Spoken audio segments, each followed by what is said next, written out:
बिस्मिल्लाहिर्रहमानिर्रहीम। अस्सलाम वालेकुम नाज़रीन, आप यूट्यूब चैनल देख रहे हैं। मैं इमरान खान हूँ। जैसे कि मैंने पिछले व्लॉग में आपको बताया था कि मैं ट्रैवल कर रहा हूँ, तो आपको ज़रा थोड़ा सा ये स्टूडियो वाला माहौल नहीं है, लेकिन खबरें मेरे पास सारी हैं और ये बहुत सारी खबरें हैं इस वक्त और बड़ी डिटेल के साथ खबरें आई हैं। मैं आपके साथ शेयर कर लेता हूँ, पाकिस्तान के अंदर से भी, मशरिक़ वस्ता से भी और अमेरिका से भी कुछ खबरें आई हैं। ये सारी खबरें मैं आपके सामने रखता हूँ। सबसे पहले तो बड़ी खबर जिसके बारे में हमने 4-5 दिन पहले अनाउंस किया था और आपको बताया था कि आयतुल्लाह खामनाई शहीद के बेटे मुश्तबा खामनाई को फैसला किया गया है सुप्रीम लीडर बनाने का और उनके इम्कानात बहुत ज्यादा थे। अमेरिका ने उसके ऊपर एतराज किया था। डोनाल्ड ट्रंप ने कहा था जी मुझे पसंद नहीं है, मेरी मर्जी शामिल की जाए, मैं बताऊंगा किसको बनाना है और मेरी मर्जी का बंदा लगाया जाए। डोनाल्ड ट्रंप को पसंद नहीं था, लेकिन इसके बावजूद अनाउंसमेंट हो गई है कि मुश्तबा खामनाई, अब जिन्होंने एक हफ्ते के अंदर अपने वालिद को खोया, अपने बच्चों को खोया, अपनी बहन को खोया, अपने बहनोई को खोया और अपनी वालदा को खोया, इनका बहुत नुकसान हुआ और इनकी फैमिली ने बड़ी कुर्बानी दी है। तो मुश्तबा खामनाई को अब बना दिया गया है ईरान का नया सुप्रीम लीडर और इनके ऊपर एतराज अमेरिका ने किया था, डोनाल्ड ट्रंप ने किया था। देखिए पाकिस्तान में और ईरान में कितना फर्क है। वहां पे एक सेक्रेटरी ऑफ द स्टेट का लेटर आता है जिसे साइफर कहते हैं और उस साइफर के बाद इमरान खान की हुकूमत गिरा दी जाती है। सेक्रेटरी औफ द स्टेट को एक टके की औकात नहीं है और उसके एक लेटर के ऊपर पाकिस्तान के जर्नलों की हवाइयां उड़ जाती हैं और जनरल बाजवा को मौका मिल जाता है कि चलो मेरी एक्सटेंशन का मामला बन गया, जो मैं चाहता था वो हो गया, अब ये मेरे पास साइफर आ गया तो इसको दिखा के मैं जर्नलों को काबू करूंगा और इमरान खान की हुकूमत गिरा दूंगा। और फिर इमरान खान साहब का रिजीम तब्दील कर दिया गया, हुकूमत गिरा दी गई। ये किया गया एक सेक्रेटरी ऑफ द स्टेट के साइफर के ऊपर, उसके हुक्म के ऊपर। दूसरी तरफ अमेरिकी सदर खुद कह रहा है कि यह बंदा पसंद नहीं है और वहां पे ईरान ने उसी बंदे को दौरान जंग अटैक हो रहे हैं, लगातार हमले हो रहे हैं और तारीखी नौयत के अटैक हो रहे हैं इस वक्त ईरान के ऊपर। इससे पहले कभी इतने खौफनाक अटैक नहीं हुए थे। मगरबी मीडिया के मुताबिक ईरान के 80% फिजाई दिफाई निजाम को तबाह कर दिया गया है। तेहरान में वाक़ शहरान फ्यूल डिपो पर कल हमला किया गया। बहरबाद एयरपोर्ट को निशाना बनाया गया है। आजादी स्क्वायर में जो है वो अड्डा जो है वहां पे वो भी जल रहा है। फौज के मुतअद्दिद जो अड्डे हैं उनको तबाह किया गया है और इसके अलावा पासदाराने इनकलाब का हेडक्वार्टर मलबे का ढेर बन गया है और 17 जहाज मगरबी मीडिया के मुताबिक उन्होंने डबो दिए ईरान के, लेकिन इसके बावजूद ईरान झुका नहीं। उन्होंने कहा नहीं, हमारा सुप्रीम लीडर कौन होगा इसका फैसला हम करेंगे, अमेरिका फैसला नहीं करेगा। तो पाकिस्तान में तो इंपोर्टेड हुकूमत आ गई थी ना और तब से लेकर अब तक हमारे पास एक अर्दली वजीर आजम है जो जहां पे जूता देखता है, कीमती जूता देखते ही पॉलिश शुरू कर देते हैं। जूता अच्छा और कीमती होना चाहिए या किसी बड़े ताकतवर आदमी के पांव में होना चाहिए, वहीं पे पॉलिश शुरू। और इंटरनेशनली शहबाज शरीफ साहब को शू शाइन बॉय का खिताब दिया जाता है और एक दफा नहीं बार बार दिया जाता है। बहरहाल ईरान की अवाम ने खुशाइन करार दिया है और उन्होंने पूरी सपोर्ट दी है। बहुत सारे ऐसे ममालिक जो ईरान के हमायती हैं उन्होंने भी मुश्तबा खामनाई के मामले में पॉजिटिव रिस्पॉन्स किया है। अमेरिका को यह बिल्कुल पसंद नहीं आया। नाज़रीन, अब तेल की कीमतों पे आ जाए। आलमी मंडी में $100 से क्रॉस कर गई हैं। जब मैं ये वीडियो रिकॉर्ड कर रहा हूं तो इस वक्त $104 फी बैरल आलमी मंडी में तेल की कीमत है। अब अमेरिकी सदर डोनाल्ड ट्रंप कहते हैं कि ये वापस कम हो जाएगी, ये तो हम थोड़े दिनों में मार कुटाई करेंगे ईरान की, हम उनके एटमी असासे खत्म कर देंगे और चीजों को खोल देंगे और सारा कुछ नॉर्मल कर देंगे, आबनाए हुर्मुज़ को भी हम खोल देंगे। मामला यह है कि आबनाए हुर्मुज़ में अमेरिकन अपने शिप ही ले जाए कम से कम। वो दुनिया के मालिक को कहते हैं कि अपने शिप वहां से गुजार लो, कंपनियों को कहते हैं कि अपने शिप वहां से गुजार लो, जबकि अपने शिप जिनके ऊपर हथियार लगे हुए हैं उनको आबनाए हुर्मुज़ से दूर ले जाते हैं। रीजन क्या है? अमेरिकन अच्छी तरह समझते हैं कि यहां पे खतरा है और ईरान सचमुच मारेगा। लिहाजा डोनाल्ड ट्रंप को लगता तो है कि वो ये बंदिश खोल देंगे, लेकिन ईरान ये कह रहा है कि हम इस लड़ाई को लंबा लेकर जाएंगे। बल्कि ईरान के अंदर से उनकी हुकूमत ने कहा कि हम इस लड़ाई को वहां तक ले जाएंगे जहां तक डोनाल्ड ट्रंप का मिड टर्म इलेक्शन आ जाएगा और मिड टर्म इलेक्शन में डोनाल्ड ट्रंप इबरत का निशान बन जाएगा। हम इस लड़ाई को वहां तक ले जाएंगे। तो डोनाल्ड ट्रंप ने कहा कि तेल सस्ता वापस हो जाएगा और वो लोग बेवकूफ हैं जो ऐसा नहीं समझते। तो पता चल जाएगा, वक्त बताएगा बेवकूफ कौन है और नेतन्याहू की बातों में कौन आ गया। अमेरिका ने एक बड़ा हुक्म जारी किया है सऊदी अरब के हवाले से और याद रखिएगा ये बहुत बड़ी डेवलपमेंट है, छोटी बात नहीं है। अमेरिका ने कहा कि सऊदी अरब से तमाम अमेरिकी सफीर या सफारती अमला जितना भी है वो सारा निकल जाए फौरन। इसका मतलब आप समझते हैं, ये आखिरी ऑप्शन होता है कि अब बड़ी जंग शुरू होने लगी है, सफीरों को भी निकालो यहां से। नॉर्मली वो क्या करते हैं, अपने शहरियों को कहते हैं आप निकल जाएं। नॉर्मली वो क्या करते हैं, अपने खास खास लोगों को कहते हैं आप निकल जाएं, और जो सफारती अमला है वो मौजूद रहता है। लेकिन अमेरिका ने सऊदी अरब के अंदर अपने सफारती अमले को भी कह दिया निकल जाओ। ऐसा लगता है कि उनके दिमाग में कुछ बड़ा खेल चल रहा है, कुछ बड़ा वहां पे होने जा रहा है। देखिए अब अमेरिका चाहता क्या है, इसके ऊपर मैं आपको यहां पे एक स्टेटमेंट निकाल के देता हूं, और ये बाकायदा अमेरिकन कह रहे हैं, अपने मुंह से कह रहे हैं कि अरबों को इस लड़ाई में शामिल होना चाहिए। अमेरिका अकेला ईरान से नहीं लड़ सकता, ये अमेरिकी हुक्मरान कह रहे हैं। और यहां पे जो स्टेटमेंट है मेरे पास, ये स्टेटमेंट सेनेटर लिंडसे ग्राहम ने दिया है, जो डोनाल्ड ट्रंप के बहुत करीबी साथी हैं। वो ये कहते हैं कि अमेरिका अकेला ईरान से नहीं लड़ सकता, अब अमेरिकी इत्तेहादी अरब मुल्कों को भी लड़ना पड़ेगा। मैं अरब दोस्तों को कहता हूं कि अमेरिका ने ईरान को मारा है और ईरान ने अरब मुल्कों को मारा है। क्या अरब मुल्कों ने भी ईरान को मारा है? नहीं। तो अब यह काम करना होगा, वरना अमेरिकी इत्तेहादी मुआहदे आपको नहीं मिलेंगे। अब अमेरिका यह चाहता है कि अरब ममालिक इस लड़ाई में उतरे।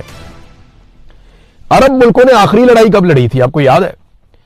1967 में इन्होंने आखिरी लड़ाई लड़ी थी अकेले इसराइल से, और उस लड़ाई में इसराइल ये क्लेम करता है कि वो जंग जीत गया था, बड़ी बहादुरी से उन्होंने लड़ी थी। देखिए ना, इसराइल जीत ही गया था ना, तभी तो आज तक फलस्तीन आजाद नहीं हो सका।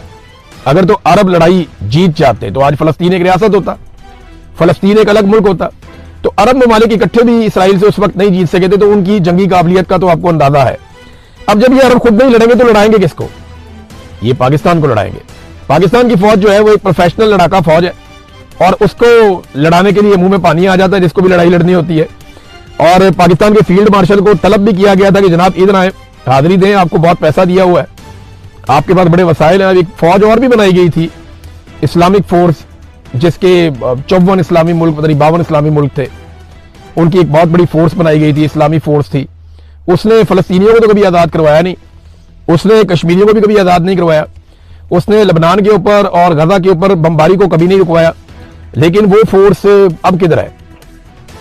राहील शरीफ साहब उसके हेड बनाए गए थे, फोर्स किधर है? कहां है वो सारे फौजी? और अब पाकिस्तान के बारे में ये दावे किए जा रहे हैं कि खबरें आ रही हैं, अभी इसमें कंफर्मेशन नहीं है, कि पाकिस्तान 1 लाख ट्रूप्स भिजवा सकता है अरब ममालिक की हिफाजत के लिए, खास तौर पे सऊदी अरब की हिफाजत के लिए। तो ये एक बहुत बड़ा सौदा होगा सऊदी अरब और पाकिस्तान के बीच में, क्योंकि ये कहा गया कि सऊदी अरब पर हमला, पाकिस्तान पर हमला। लेकिन सवाल ये है कि क्या पाकिस्तान पर हमला भी सऊदी अरब पर हमला समझा जाएगा? क्या अगर कभी पाकिस्तान की भारत से लड़ाई होती है तो सऊदी अरब अपना तेल, अपने वसाइल, अपने ज़खायर, अपना पैसा इस लड़ाई के अंदर झोंक देगा? जैसा कि पाकिस्तान से ये तवक्को की जा रही है कि पाकिस्तान ऐसा करे। मेरा यहां पे एक सवाल है कि ओआईसी कहां गई? देखिए ना, वो एक तंजीम थी जो मुसलमानों को जहां पे भी दुनिया में तकलीफ होती है तो वो आ जाती थी तंजीम, और आकर बैठती थी, कहते थे हम बात करेंगे। कश्मीरियों के मामले पे ओआईसी, फलस्तीनियों के मामले पे ओआईसी। अब जब असल मामला हुआ है, इसराइल ने ईरान के ऊपर अटैक किया, 167 बच्चियां कत्ल कर दी, ओआईसी गायब है। आपको ओआईसी दिखाई नहीं दे रही। तो ओआईसी का ना होना भी एक अजीबोगरीब सूरत हाल पैदा कर रहा है। बिस्मिल्लाहिर्रहमानिर्रहीम, अस्सलाम वालेकुम नाज़रीन, आप यूट्यूब चैनल देख रहे हैं, मैं इमरान खान हूं। जो बच्चियों का कत्लेआम हुआ है ईरान में, मेनाब में, स्कूल के अंदर 168 बच्चियां शहीद हो गई, 60 के करीब बच्चियां अस्पतालों में है, कई की हालत तशवीशनाक है, कई पूरी जिंदगी के लिए माजूर हो जाएंगी। ये वाकया ऐसा है जिसने पूरी दुनिया को हिला कर रख दिया। डोनाल्ड ट्रंप इस वाकये से भाग गया। डोनाल्ड ट्रंप से जब सहाफी ने सवाल पूछा तो उसने कहा जी हमने तो ये किए नहीं, ये तो ईरान ने किया जो मैंने देखा है, उसके हथियार ठीक नहीं है, वो गलत जगह जाकर निशाना लगा लेते हैं। भाई ईरान इतने एक्यूरेट निशाने लगा रहा है कि आपकी सारी बेसिस पे उसने टका टका के मारे हैं, और ये बच्चियों के स्कूल पे ईरान ने अटैक कर दिया, ये अमेरिका कह रहा है। तो इसके बारे में मैं आपको एक सबूत देता हूं कि 28 फरवरी को सुबह के वक्त 9:45 पे जब अटैक हुआ था अमेरिका का और इसराइल का ईरान के ऊपर, इसको नाम दिया गया था ऑपरेशन रॉरिंग लाइन, दौड़ता हुआ शेर, ये इन्होंने इसको नाम दिया था। इसमें शहादतें हो गई थी बच्चियों की भी, खमनाई के ऊपर भी अटैक किया गया था। अब ये जो अटैक किया गया था उसके बाद ईरान ने जवाब दिया था, यानी बच्चियों की शहादतें पहले हो चुकी थी, खबर आ चुकी थी। शुरू में जो खबर आई थी ना उसमें यह था कि 5 या 6 बच्चियां शहीद हो गई हैं, फिर खबर आई थी कि नहीं वो 20 के करीब है, फिर वो बढ़ते बढ़ते पता चला कि ये तो 100 से ज्यादा है, और फिर पूरी दुनिया का दिल दहल गया जब पता चला कि 168 बच्चियां जो हैं वो शहीद हो गई हैं, 168 उनको इकट्ठा दफनाया गया। अब ट्रंप को यह पता है कि यह बहुत बड़ा जंगी जुर्म है, वो उससे भागने के लिए उसको ईरान पे डाल रहा है, लेकिन सारे शवाहिद मौजूद हैं और ये मामला ट्रंप को लेके बैठ जाएगा अगर आलमी अदालत में कल को ये केस या मामला चलता है तो। ट्रंप अब बच्चियों की शहादत के मामले से भाग रहा है। वहीं पे अमेरिकी वज़ीर दिफा खड़ा था, उससे पूछा, उसने कहा जी हम तहकीकात कर रहे हैं। ट्रंप कहता नहीं नहीं, ये ईरान ने मारा, हमने नहीं मारा। ईरान ने अभी तक सिविलियंस को, खवातीन को, बच्चों को निशाना नहीं बनाया। जहां पे भी ईरान ने अटैक किया, मिलिट्री इंस्टॉलेशंस पे अटैक किया। हाँ, क्योंकि अभी इसराइल के अंदर से कोई मनाजिर नहीं आ रहे, कोई तस्वीर नहीं आ रही, कोई तफसीलात नहीं आ रही और नेतन्याहू सारे मामले को छुपा रहा है, तो तब पता चलेगा कि इसराइल के अंदर सिविलियंस का कितना नुकसान हुआ है। CNN ने एक रिपोर्ट जारी की है। वो रिपोर्ट ये दिखाती है कि किस तरीके से इराक जंग में 2004 में, आपको याद होगा, इराक जंग हुई थी, जब अमेरिका सारी दुनिया को लेकर इराक के ऊपर चढ़ गया था कि सद्दाम हुसैन को पकड़ो, इसका रिजीम चेंज करो और इराक को काबू करो। और उसकी वजह ये थी, वो कहते थे यहाँ पे वेपन्स ऑफ मैस डिस्ट्रक्शन, वो यहाँ पे कोई कीमियाई हथियार है, वो बहुत बड़ी तबाही फैला देंगे, तो पकड़ो। कोई कीमियाई हथियार तो मिला नहीं, पूरे इराक को तबाह कर दिया। आज भी इराक के अंदर आग लगी हुई है। अमेरिकन इराक में से भाग रहे हैं अपनी कंपनियां छोड़ छोड़ के, और वहां की मलेशिया फिर एक्टिव हो गई हैं।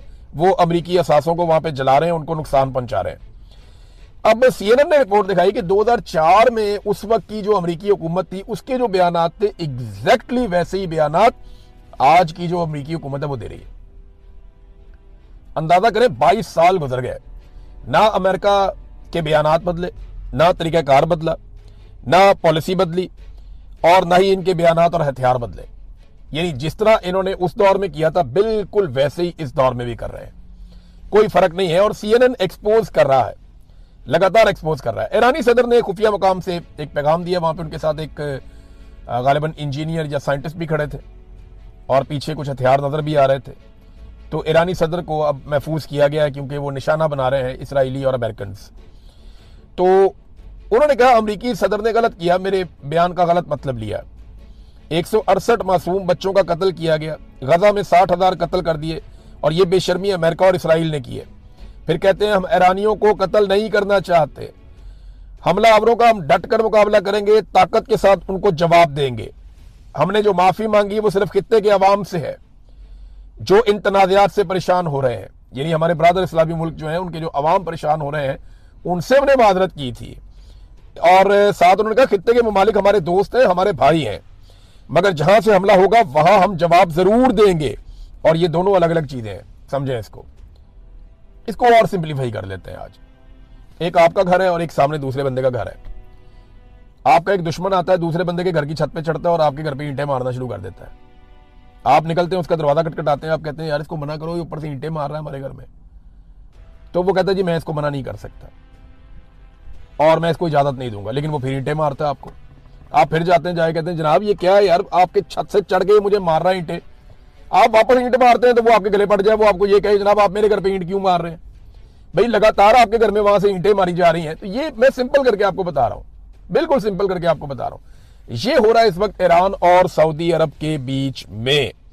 बहरहाल उन्होंने कहा जी कि ये दोनों अलग अलग चीजें हैं, ये हमारे भाई हैं, लेकिन जहां से अटैक होगा वहां पे हम जवाब देने के पाबंद हैं, वो हम जवाब देंगे। हमें मिलकर इसराइल और अमेरिका को यह मौका नहीं देना चाहिए कि वो हमें आपस में लड़वा सकें। इस बात का खतरा है कि वो हमें आपस में लड़वा देंगे। अब नाजरीन, मैं आपके सामने एक पिक्चर पाकिस्तान के अंदर से रखता हूं बिल्कुल आखिर में, और ये बहुत इंपॉर्टेंट है, आपने गौर से सुनना है। ये टाउट्स, ये बेशरम लोग जो पाकिस्तान के अंदर है, 2 रुपए का पेट्रोल बढ़ता था ना, जो तत्ते तवे के ऊपर बैठ जाते थे, ये जमहूरे बने हुए थे उस दौर में इनकलाबी सारे बेशरम।